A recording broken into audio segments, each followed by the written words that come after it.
విశాఖ జిల్లా యలమంచిలి మండలం పంచదార్లలో జరుగుతున్న మైనింగ్ పై రాజకీయంగా వేడి రాజుకుంది. శతాబ్దాల చరిత్ర కలిగిన శ్రీ ధర్మలింగేశ్వర స్వామి ఆలయ పరిసరాల్లో జరుగుతున్న తవ్వకాలను వ్యతిరేకిస్తూ ఈ నెల 21న చలో పంచదార్ల కార్యక్రమానికి వైసీపీ పిలుపునిచ్చింది.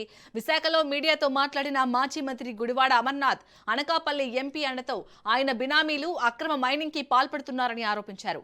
పంచదార్ల వంటి ప్రాచీన పుణ్యక్షేత్రంలోని కొండలను తవ్వేయడం వల్ల పర్యావరణానికి తీవ్ర నష్టం వాటిల్లే ప్రమాదం ఉందన్నారు. వెంటనే మైనింగ్ ను నిలిపివేయాలని ప్రభుత్వాన్ని డిమాండ్ చేసిన ఆయన సనాతన ధర్మం, హిందూ ధార్మిక సంస్థల ప్రతినిధులు స్వచ్ఛందంగా ముందుకొచ్చి చెలో పంచదార్ల కార్యక్రమంలో పాల్గొనాలని పిలుపునిచ్చారు.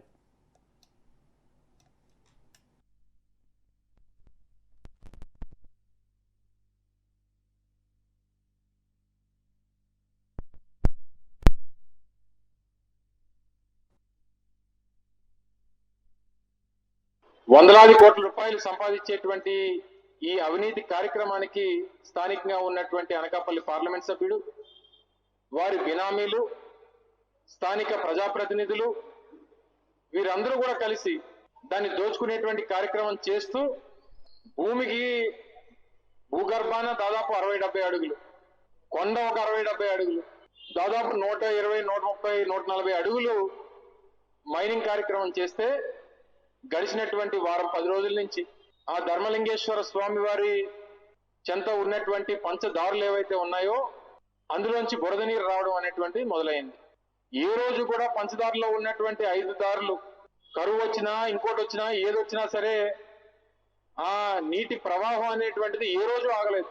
కొన్ని వందల సంవత్సరాల నుంచి ఆ ప్రవాహం అనేటువంటిది కొనసాగుతూ ఉంది.